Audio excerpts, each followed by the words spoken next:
Welcome to The Explainer. I'm so glad you're here. Today, we're doing a deep dive into something absolutely massive, the economics of running a government like a business. It's this wild intersection of economics and politics. And, even though economists try their hardest to keep those two worlds separate, well, they're basically permanently tangled up. We're going to break down the sheer, mind-boggling scale of government spending, this huge push for radical efficiency we've been hearing about, and the hard, undeniable math that actually dictates what's possible. Now, to really grasp why everyone's talking about this right now, just look at this number, $36 trillion. That is the current U.S. national debt. To put that into perspective, that's over 117% of the entire nation's gross domestic product. For most countries, crossing that 100% threshold is like a massive flashing red warning light. You're in the economic danger zone. Now, mainstream economists have usually argued that the U.S. is kind of special, right? Like it can handle more debt than anyone else. But the sheer speed at which this debt is growing, it has literally everyone wondering if that special status has an expiration date. Okay, let's dive into this. Here's our roadmap for today. We'll start with the $36 trillion problem, move into a lesson from 1993, break down the $2 trillion math, compare discretionary versus mandatory spending, and finally look at the Argentina comparison. All right, part one, the $36 trillion problem. Let's get into it. You see, when debt gets this high, it stops being some theoretical problem for our grandkids to solve. It becomes an immediate, everyday constraint. We're crossing into that danger zone not just because $36 trillion is a staggering number, but because of what it actually costs to maintain it. Right now, we're living through an era of multi-decade high interest rates. So as old government debt matures and we have to refinance it, that new debt comes with much, much higher interest payments. The interest alone is becoming this massive, undeniable chunk of the budget. It's forcing a really harsh economic reality. Something eventually has to give. And that brings us to the proposed solution that's been absolutely dominating the headlines, the Department of Government Efficiency, or DOGE. So here's the big question. Can a department completely dedicated to slashing waste, fraud, and abuse actually rein in these massive budget deficits? Well, some people see this as a totally necessary, long overdue way to save the economy. Others, they see it as just a politically driven disruption. Now, our goal today is definitely not to pick a side. Instead, we're going to objectively put the economics of this exact idea to the test against the very real math of the U.S. budget. Moving on to part two, a lesson from 1993. Believe it or not, extreme cost-cutting to fix a deficit has actually been done in the U.S. before. But wow, the difference between then and now is stark. In 1993, the U.S. successfully pushed through some really severe spending cuts. But look at the baseline comparison here. Back in 93, government spending made up about 20% of the GDP, and the national debt was just 57% of GDP. Fast forward to today, government spending eats up nearly 35% of the entire economy, and debt has exploded past 117%. And this brilliantly illustrates a crucial point. Because government spending is such a bigger piece of the pie today, our entire economy is fundamentally way more dependent on that spending than it was 30 years ago. Let's look at how this played out historically. In 1993, the Omnibus Budget Reconciliation Act was passed. This was a massive, highly coordinated effort that combined drastic spending cuts with tax increases, specifically on higher income earners. And the result? Well, you pair that with a booming 90s economy and the sudden efficiency of widespread computerization, and the federal government actually delivered its first budget surplus in 2 decades, literally the largest surplus in U.S. history, which lasted from 1997 all the way to 2001. Honestly, it's pretty wild to think about, especially since the U.S. hasn't seen a single surplus since then. So you might be wondering, why not just dust off the 1993 playbook and run it again today? Well, it goes back to that deep dependency we just talked about. If you violently rip out government spending overnight without a really solid plan to replace all that economic activity, you risk creating a massive short-term shock. Government employees lose their jobs, federal contractors lose their revenue streams, and suddenly they stop spending money out in the broader economy. And if the economy crashes, tax receipts absolutely plummet, which means, ironically enough, radical spending cuts could end up leaving the government in a much worse financial hole than when it started. All right, part 3, the $2 trillion math.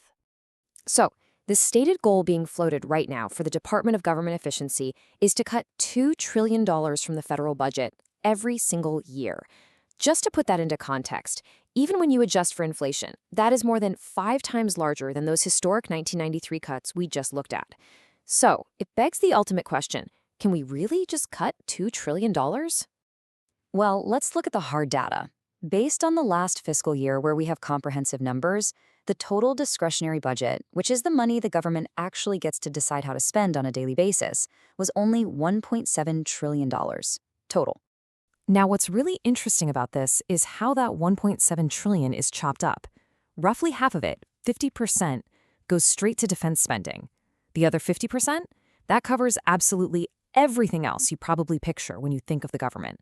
We're talking education, transportation, federal agencies, the justice system, and just the basic day-to-day upkeep of running the country. So here is the harsh mathematical reality of the situation.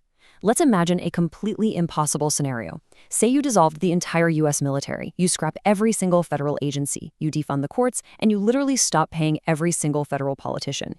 Even if you did all of that, you'd only save $1.7 trillion. You would still be $300 billion short of that $2 trillion goal. The math just flat out tells us that reaching this goal through discretionary cuts alone is mathematically impossible. Which brings us to part 4, discretionary versus mandatory spending. Okay, so if all those standard government operations only cost $1.7 trillion, where on earth is the rest of that $36 trillion mountain of debt coming from? To answer that, we have to look at discretionary versus mandatory spending.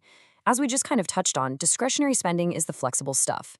Military leaders and agency heads have to literally go to Congress, justify what they want to do, and formally ask for the cash. And Congress can say yes, they can say no, or they can say, here's half of what you asked for. It's completely up to the government's discretion every single year. But then we have mandatory spending. And this basically operates on autopilot, based on very strict fixed eligibility rules. Think about programs like Social Security, Medicare, and income security. The budget for these isn't just set at some random dollar amount in advance. Instead, the rules dictate, hey, if you meet these specific criteria, you get this money. If 1 million people qualify, the government is legally mandated to pay them. If 100 million people qualify, the government is legally required to pay all of them, regardless of what it does to the national debt. So logically, to find $2 trillion in savings, you have to cut into that mandatory spending. But here's where it gets incredibly tricky. First off, you can't just snap your fingers and declare a cut. Changing those eligibility rules requires a majority vote in the Senate. Second, there's a vicious feedback loop. Let's say you fire thousands of federal workers to cut discretionary spending. Well, those newly unemployed folks immediately shift over and start claiming mandatory welfare benefits, which basically wipes out the savings you just made. And finally, unlike back in 1993 when cuts were paired with tax hikes, today's efficiency pushes are happening at the exact same time as proposed tax cuts, which means you're actively reducing the revenue coming in that you'd normally use to pay down the debt. Oh, and here is a totally fascinating, super counterintuitive fact about government efficiency. Sometimes, spending more money actually decreases the deficit. I know, it sounds crazy. But for example, economic estimates show that if you properly fund the IRS so they can modernize their tech and run better audits, they can return up to $12 in collected revenue for every single dollar spent on the agency. So true efficiency isn't always just taking a hatchet to the budget. Sometimes it's about strategically investing in departments that give you a massive return on investment. And that takes us to our final section, Part 5, the Argentina comparison. Now, when proponents of this kind of radical government efficiency talk about their inspiration, they frequently point down to South America. Specifically, the new government in Argentina has been coming in and just slashing entire federal agencies, implementing these deeply radical cost-cutting measures. And you know what? Some of their economic indicators are actually starting to improve.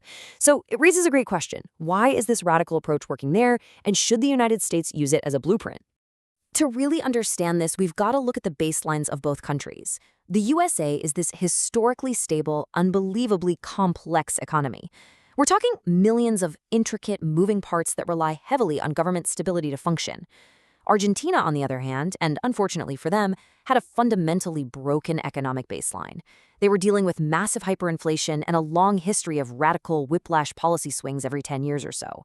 When your economy's already broken, shock therapy doesn't do a whole lot of extra damage. In fact, it might even act as a hard reset for the system. But trying to apply that same violent shock therapy to a stable, highly complex machine like the U.S. economy, that is vastly more dangerous. So if we really want to achieve true government efficiency without, totally tanking the economy, what does the source material actually suggest are the keys to success? Well, first, it requires incredibly qualified oversight by people who have zero conflicts of interest. Second, it demands long-term, highly methodical planning laid out years in advance, giving private industries time to actually adapt to the changes. And honestly, most importantly, any spending cuts absolutely must be paired with coordinated fiscal policy. That just means your tax strategy and your spending strategy have to work together hand in hand, rather than fighting against each other. And that brings us to a final, slightly provocative thought I want to leave you with today. Look, we all get super frustrated by how incredibly slow and clunky government bureaucracy can be. But when you are dealing with a $36 trillion mountain of debt and an economy that 330 million people rely on to, well, survive, is the slow, methodical nature of the government actually a feature rather than a bug for ensuring our long-term economic stability?